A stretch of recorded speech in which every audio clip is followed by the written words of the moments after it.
জয় রাধে। অনেক দিন পর আবারও আপনাদের সামনে শ্রী শ্রী চৈতন্য চরিতামৃত নিয়ে হাজির হলাম। এর আগে শ্রী শ্রী চৈতন্য চরিতামৃতের আদিলীলা দ্বিতীয় পরিচ্ছেদ পর্যন্ত পাঠ করেছি। সেই ধারাবাহিকতায় এবার তৃতীয় পরিচ্ছেদ। আপনারা একটু কৃপা করে ধৈর্য সহকারে শ্রবণ করবেন। শ্রী শ্রী চৈতন্য চরিতামৃত পাঠ এবং শ্রবণ করা আমাদের জন্য অত্যন্ত প্রয়োজনীয়, কারণ মহাপ্রভু কি বাণী দিয়ে গেছেন সেটা চৈতন্য চরিতামৃত থেকেই জানা যাবে। আজকে আমি পাঠ করব শ্রী শ্রী চৈতন্য চরিতামৃত আদিলীলা তৃতীয় পরিচ্ছেদ। এখানে পরিষ্কারভাবে জানা যাবে মহাপ্রভু কেন এই ধরাধামে এসেছিলেন। তো কথা না বেড়ে এবার পাঠে যাই। বাঞ্ছাকল্পতরুভ্যশ্চ কৃপা সিন্ধুভ্য এব চ পতিতানাং পাবনেভ্যো অনন্তকোটি সাধু গুরু বৈষ্ণবেভ্যো নমো নমঃ। ওম নারায়ণং নমস্কৃত্য নরং চৈব নরোত্তমং দেবীং সরস্বতীং ব্যাসং ততো জয়মুদীরয়েৎ। জয় জয় শ্রী চৈতন্য জয় নিত্যানন্দ জয় দ্বৈত চন্দ্র জয় গৌর ভক্ত বৃন্দ। তৃতীয় শ্লোকের অর্থ কইল বিবরণ, চতুর্থ শ্লোকের অর্থ শোন ভক্তগণ। এর আগে তৃতীয় শ্লোকের অর্থ ব্যাখ্যা করা হয়েছে এবং চতুর্থ শ্লোক এখন শ্রবণ এবং কীর্তনের বিষয়। চতুর্থ শ্লোকটি কি, এর আগেও আমরা এটা শ্রবণ করেছি। অনর্পিতং চরিং সিরাত করুণা অবতীর্ণ কল সমর্পিত উন্নত জল রসাংশ ভক্তি শ্রিয়ম হরিহ পুরট সুন্দর দূতি কদম্ব সন্দীপিত সদা হৃদয় স্কন্দের ফুরুতবহ শচী নন্দনহ। এর অর্থ আমরা আস্বাদন করেছি। এবার আমরা এই শ্লোকের ব্যাখ্যা ছন্দের মাধ্যমে জানব। পূর্ণ ভগবান কৃষ্ণ ব্রজেন্দ্র কুমার গোলকে ব্রজের সহ নিত্য বিহার। তাহলে পূর্ণ ভগবান কৃষ্ণ ব্রজেন্দ্র কুমার অর্থাৎ নন্দনন্দন শ্রীকৃষ্ণই পূর্ণ ভগবান। তিনি কি করেন? গোলকে ব্রজের সহ নিত্য বিহার করেন। অনাদিকাল থেকেই তিনি গোলকে তার সেই ব্রজ বৃন্দাবন ধামে নিত্য বিহার করছেন। সেই লীলা রস আমার মতো অধমকে জানাবার জন্যই বর্তমান ভারতে যে বৃন্দাবন ধাম সেখানে এসে সেই লীলাটি আবার করে গেছেন। কিন্তু এই লীলা অনন্তকাল ধরে যুগ যুগান্তই তিনি করছেন। কোথায়? তার সেই ব্রজ বৃন্দাবন ধাম, গোলক বৃন্দাবন ধাম, যেটা নিত্য বৃন্দাবন। ব্রহ্মার একদিনতেহ একবার অবতীর্ণ হইয়া করেন প্রকট বিহার। তাহলে ব্রহ্মার একদিনে তিনি অবতীর্ণ হয়ে এই প্রকট লীলা বিহার করেন। আর ব্রহ্মার একদিন কি? সত্যতে তা দাপর কলি চারি যুগ জানি, সেই চারি যুগ দিব্য এক যুগ মানি। তাহলে সত্য তেতা দাপর কলি এই চারি যুগ মিলে হয় এক দিব্য যুগ। এই রকম এক দিব্য যুগ যখন পার হয়ে যাবে, সত্য তেতা দাপর কলি এই চারি যুগ একবার করে পার হলেই এক দিব্য যুগ। এইরকম এক দিব্য যুগ কতবার হলে? এক মনন্তর। ৭১ চতুর্যুগে এক মন অন্তর, ১৪ মনন্তর ব্রহ্মার দিবস ভিতর। বৈবস্বত্য নাম এই সপ্তমনন্তর, ২৭ চতুর্যুগ তাহার অন্তর। তাহলে ব্রহ্মার একদিনের ভিতরে রয়েছে এরকম সপ্তম মনন্তর। যে মনন্তর কতবারে হয়? সত্য দেতা দাপর কলি। এরকম ভাবে এই চারটি যুগকে বলা হচ্ছে এক দিব্য যুগ। এবং এই এক দিব্য যুগ যখন ৭১ বার আবর্তন হবে তখন হবে এক মনন্তর। এরকম 14 মন্বন্তরে ব্রহ্মার এক দিবস। এটা কততম চলছে? সপ্তমতম। এর নাম বৈবস্বত্ব।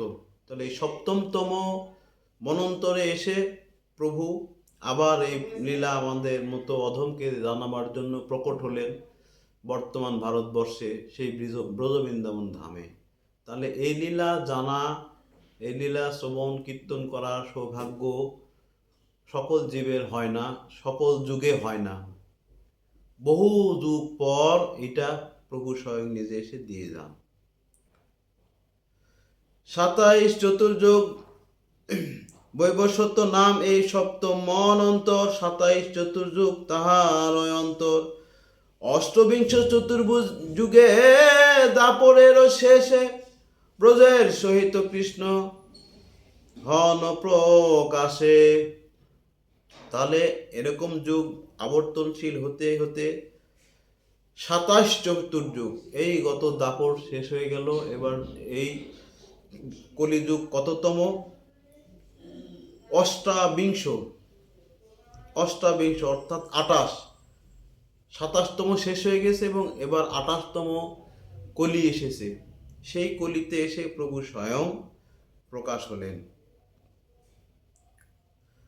দাস্য সখ্য বাৎসল্য শৃঙ্গার চারি রস, চারি ভাবে ভক্ত যত কৃষ্ণ তার বশ। তাহলে দাস্য সখ্য বাৎসল্য শৃঙ্গার, এই চারি রস, দাস্য সখ্য বাৎসল্য, এই চারটা ভাব এবং এই চারটি রসও, এই চার রসের অধিকারী না হওয়া পর্যন্ত ভগবান শ্রীকৃষ্ণ তার বশ হবেন না। দাস্য সখ্য বাৎসল্য শৃঙ্গার চারি রস, চারি ভাবের ভক্ত যত কৃষ্ণ তার বশ। চারি ভাবের ভক্ত হলেই স্বয়ং ভগবান কৃষ্ণ তার বশ হবেন। তাহলে দাস্য ভক্ত কখন কার হৃদয়ে বোঝা যাবে যে তিনি দাস্যের ভক্ত? কোন আচরণের মাধ্যমে এটা পরিষ্কার হবে যে তিনি দাস্যের ভক্ত? যখন একজন ভক্তের হৃদয় মাঝে তার গোবিন্দের সেবাই প্রধান হবে, গুরু সেবায় প্রধান হবে, সদা সর্বক্ষণ গুরুর সেবায় নিমগ্ন থাকবেন, গোবিন্দর সেবায় নিমগ্ন থাকবেন। কেমনভাবে? তিনি যা বাক্য করবেন সেটা পালন করবেন, এর বাইরে কিছু করবেন না। তিনি যেটাই বাক্য করবেন, যখন যা করতে বলবেন সেই বাক্য। যেমন আমরা যদি উদাহরণ হিসেবে দাঁড় করাই, দাস্য ভক্ত, সর্বশ্রেষ্ঠ দাস্য ভক্ত একমাত্র শ্রী হনুমানজি। হনুমানজি ছিলেন দাস্যের আধার, তার মতো দাস্য ভক্ত হয় না। তিনি প্রভু রামচন্দ্রের আজ্ঞা যথাযথভাবে পালন করেছিলেন। আমরাও যদি ভগবান শ্রীকৃষ্ণের আজ্ঞা, এখন বর্তমানে ভগবান গৌরাঙ্গ মহাপ্রভুর আজ্ঞা যথাযথভাবে পালন করতে পারি, শ্রী গুরুদেবের আজ্ঞা যথাযথভাবে পালন করতে পারি, তাহলেই আমরা দাস্যের ভক্ত হতে পারব। দাস্য মানেই দাস। দাস হিসাবে তার প্রভুর প্রতি, তার মনিবের প্রতি, তার আনুগত্যের শিষ্যের যে কর্তব্য, অর্থাৎ একজন বর্তমান যুগে যদি আমরা ধরি, তাহলে একজন কর্মচারী তার কর্মকর্তার আনুগত্যে যে কর্মগুলো করেন, একজন কর্মচারী যেমন তার কর্তার আনুগত্যের বাইরে, নির্দেশের বাইরে কোনো কর্ম করতে পারেন না, সমস্ত কর্মই করে দেন, কিন্তু মালিক সম্পূর্ণভাবেই তা ভোগ করেন, তার অধিকারে রাখেন। কর্মকর্তাকে যেটুকু অধিকার দেন সেটুকুই পান। কর্মকর্তা তার চাকরকে যেটুকু অধিকার দেন সেটুকুই পান। অনুরূপভাবে একজন দাসের ভক্ত প্রভুর সেবা করে যাবেন, প্রভু যেটুকু অধিকার দিবেন, যা দিবেন তাতেই সন্তুষ্ট থাকবেন এবং সদা সর্বক্ষণ প্রভুর সেবাতেই নিয়োজিত থাকবেন। তাকেই দাস্য ভক্ত বলা হচ্ছে। তাহলে কি তিনি সংসারে অন্য কর্ম করবেন না? তিনি অবশ্যই সংসারে অন্য কর্ম করবেন। কেমনভাবে করবেন? প্রভুর নির্দেশে। ভগবান শ্রীকৃষ্ণ যে নির্দেশগুলো দিয়ে গেছেন, মহাপ্রভু যে নির্দেশগুলো দিয়ে গেছেন, সেইভাবে যদি তিনি সংসার থাকেন, সংসারের কর্ম করেন, এই সংসারটাকে যদি মনে করেন যে এটা ভগবান শ্রীকৃষ্ণেরই সংসার, এই সংসারে আমার কিছু কর্তব্য নেই, তার নির্দেশ পালন করাই আমার একমাত্র মাত্র কর্তব্য, তার আজ্ঞা পালন করা, তার সেবা করাই আমার দায়িত্ব, কর্তব্য। তাহলেই আমি দাস্যের ভক্ত। এরপরে কি? সখ্য। সখ্য মানে সখা, বন্ধু। একজন বন্ধু যেমন আরেকজন বন্ধুর মনোরঞ্জন করবার জন্য, তাকে খুশি করবার জন্য, নিজের অনেক সমস্যা থাকলেও, জটিলতা থাকলেও বন্ধুর সঙ্গে তার সঙ্গ দেন, আবার সেই বন্ধু তাকে সঙ্গ দেন। এক কথায় এখানে প্রভু এবং ভক্ত বলে কোনো পরিচয় থাকছে না। প্রভুও বন্ধু, আমিও তার বন্ধু, সেও আমার বন্ধু, সখা সখ্য ভাব। এখানে ভগবান শ্রীকৃষ্ণ স্বয়ং সখা, এবং তার যত পারিষদ বৃন্দ ছিলেন, যেমন ব্রজের রাখালগণ, তারা একই সঙ্গে গোচারণ করতেন, প্রভুর সঙ্গে মাঠে যেতেন, গোচারণ করতেন, বন থেকে ফল সংগ্রহ করে নিজে আস্বাদন করতেন, ভালো লাগলে সেগুলো কৃষ্ণকে খেতে দিতেন। কৃষ্ণ যে স্বয়ং ভগবান, তাদের মধ্যে কখনো এরকম ভাবনা ছিল না, তারা কখনো ভগবান রূপে তাকে দেখতেনও না, নিতেনও না।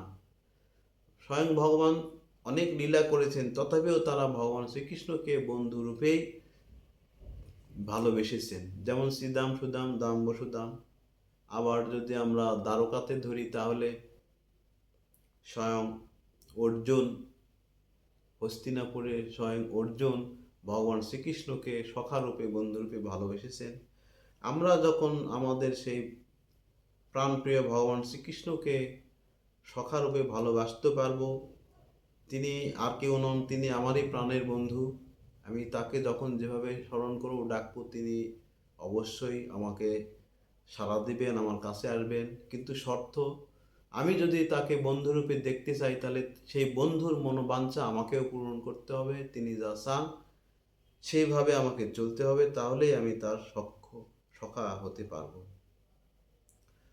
দাস্যের চাইতে সখ্যের অধিকার আরো বেশি। ব্রজের রাখালগণ যেমন ভগবান শ্রীকৃষ্ণের কাঁধে চড়েছেন, খেলাধুলা করেছেন, কখনো ভগবান রূপে তাকে ভয় করেননি, তার কাছে সদা সর্বক্ষণ মাথা নত করে থাকেননি, অধিকার নিয়ে কথা বলেছেন। আমরাও যখন ভগবানের সঙ্গে অধিকার নিয়ে ভাবের আদান প্রদান করতে পারবো, আমার গুরুদেবের সঙ্গে ভাবের আদান প্রদান করতে পারবো, বন্ধুরূপে ভালোবাসতে পারবো, তখনই আমার এই সখ্য প্রেমটা সার্থক হবে। তারপরে কি? বাৎসল্য প্রেম। বাৎসল্য প্রেমটা কি? আমি যখন আমার ভগবানকে পুত্ররূপে পেতে পারবো, পুত্ররূপে ভালোবাসতে পারবো, তখনই তিনি আমার পুত্র, আমি তার পিতা।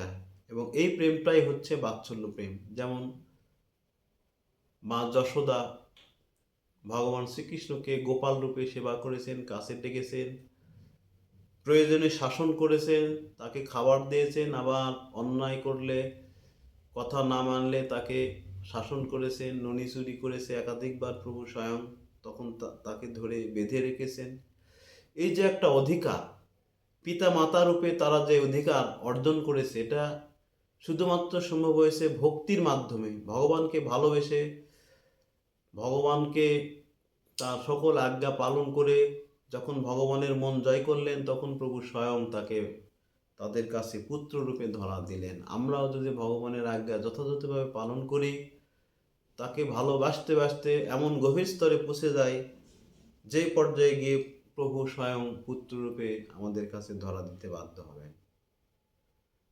তারপরে কি? শৃঙ্গার। শৃঙ্গার অর্থ মিলন। প্রভু আমার স্বয়ং ভগবান শ্রীকৃষ্ণ জগৎ স্বামী, আমারও স্বামী।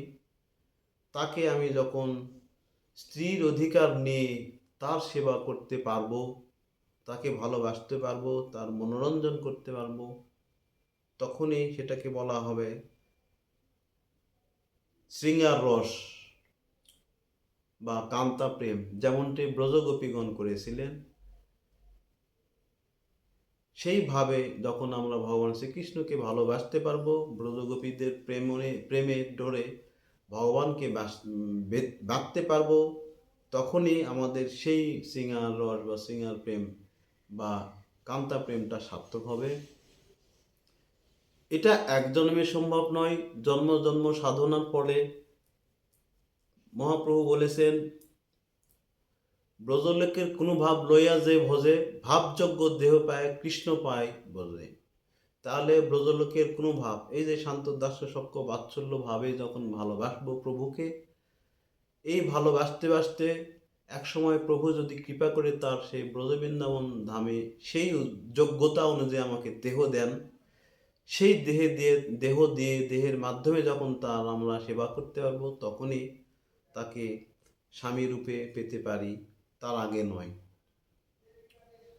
এক কথায় বলতে গেলে দাস্য সখ্য বাৎসল্য শৃঙ্গার, এই চারি ভাবের ভাব দিয়ে, চারি ভাবের রস দিয়ে যখন আমরা প্রভুকে ভালোবাসতে পারবো, বাঁধতে পারবো, তখনই তিনি বশ হবেন।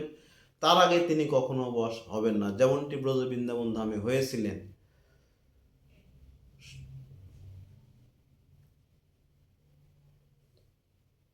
দাস সখা পিতা মাতা কান্তাগণ লয়া, ব্রজে ক্রীড়া করেন কৃষ্ণ প্রেমাবিষ্ট হইয়া। যথেচ্ছ বিহারী কৃষ্ণ করে অন্তর্ধান করি মনে করেন অনুমান। তাহলে ব্রজে কি করেছিলেন তিনি? দাস সখা পিতামাতা কান্তাগণকে নিয়ে ব্রজে ক্রীড়া করেছিলেন। ক্রীড়া করতে করতে যথেষ্ট পরিমাণ যখন ক্রীড়া করেছিলেন, যথেষ্ট পরিমাণ লীলা করেছিলেন, তার একটা পর্যায়ে গিয়ে তিনি অন্তর্ধান হয়ে গেলেন। অন্তর্ধান হয়ে মনে মনে ভাবলেন, অর্থাৎ এই লীলাগুলোকে সাঙ্গ করলেন, ব্রজের লীলা শেষ করে দিলেন। তারপরে তিনি ভাবলেন যে এই যে লীলা, আমার ব্রজবৃন্দাবন ধামের যে লীলা, এটা যদি আমি আর না দিই, অন্তর্ধান হয়ে তিনি অনুমান করছেন, অন্তর্ধান করি মনে করেন অনুমান, মনে মনে ভাবছেন এই লীলাটা যদি জগৎবাসীর সামনে উপস্থাপন না করি, জগৎবাসীকে যদি না জানাই, তাহলে তো তারা জানতে পারবেন না। তাই তিনি আবার ভাবলেন যে এই লীলাটা কি করে জগৎবাসীর সামনে নিয়ে আসা যায়। এই কারণে স্বয়ং প্রভু এই কলির সন্ধ্যায়, কলির প্রারম্ভেই গৌরাঙ্গ মহাপ্রভু রূপে রাধা গোবিন্দ মিলিত হয়ে এক রূপ ধারণ করলেন। স্বয়ং মহাপ্রভু গৌরাঙ্গ মহাপ্রভু রূপে এসে শচী গর্ভ সিন্ধুতে নদিয়াতেও অবতীর্ণ হলেন, হয়ে এই লীলাটা আমাদের মাঝে আবার দিয়ে গেলেন। কারণ কি? তিনি ভাবলেন যদি আমি এই লীলা জগৎবাসীকে না দিয়ে যাই, তাহলে তারা এই ব্রজের ভাব বা ব্রজের প্রেম, নির্যাসিত রস কখনো আস্বাদন করতে পারবেন না। তাই তিনি আবার কৃপা করে আমার মতো অধমকে পথ দেখাবার জন্য, আলোর মুখ দেখানোর জন্য, উদ্ধার করবার জন্য কলিতে এসে এই চারি ভাবের রস দিয়ে গেলেন। চিরকাল নাহি করি প্রেম ভক্তি দান, ভক্তি বিনা জগতের নাহি অবস্থান। সকল জগতে মোরে করে বিধি ভক্তি, বিধি ভক্তে ব্রজে ভাব পাইতে নাহি শক্তি। তাহলে তিনি ভাবলেন কি? চিরকাল নাহি করি প্রেম ভক্তি দান, কিন্তু ভক্তি বিনে জগতের অবস্থানই নাই।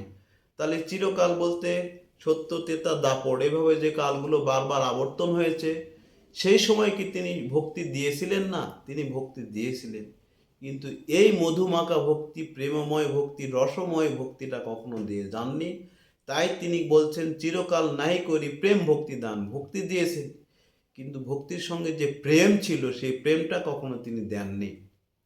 ভক্তির সঙ্গে যে ভালোবাসা ছিল, ভক্তির সঙ্গে যে রসের বিনিময় ছিল, এটা তিনি পূর্ব যুগে কখনো দেননি। তাই তিনি এই যুগে এসে সেই প্রেমময় ভক্তি, রসময় ভক্তি সম্পদ দান করে গেলেন।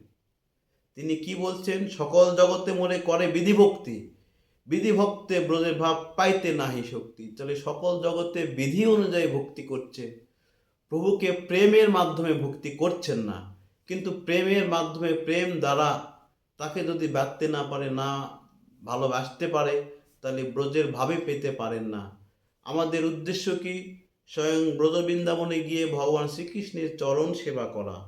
কিন্তু সেই প্রভুর চরণ সেবা করতে চাইলে একটি ভাব নিয়ে সেখানে যেতে হবে। আর সেখানে যেতে গেলে কি করতে হবে? এই রাগময় ভক্তি, প্রেমময় ভক্তির আশ্রয় করে সেই সাধনা করতে হবে। এখানে তিনি পরিষ্কার বললেন, সকল জগতে মোরে করে বিধি ভক্তি, বিধি ভক্তে ব্রজের ভাব পাইতে নাহি শক্তি। সকল জগতে নিরস বিধি ভক্তি করছে, এই সরস প্রেমময় ভক্তি করছেন না। কিন্তু এই সরস প্রেমময় ভক্তি যদি না করে তাহলে কি হবে?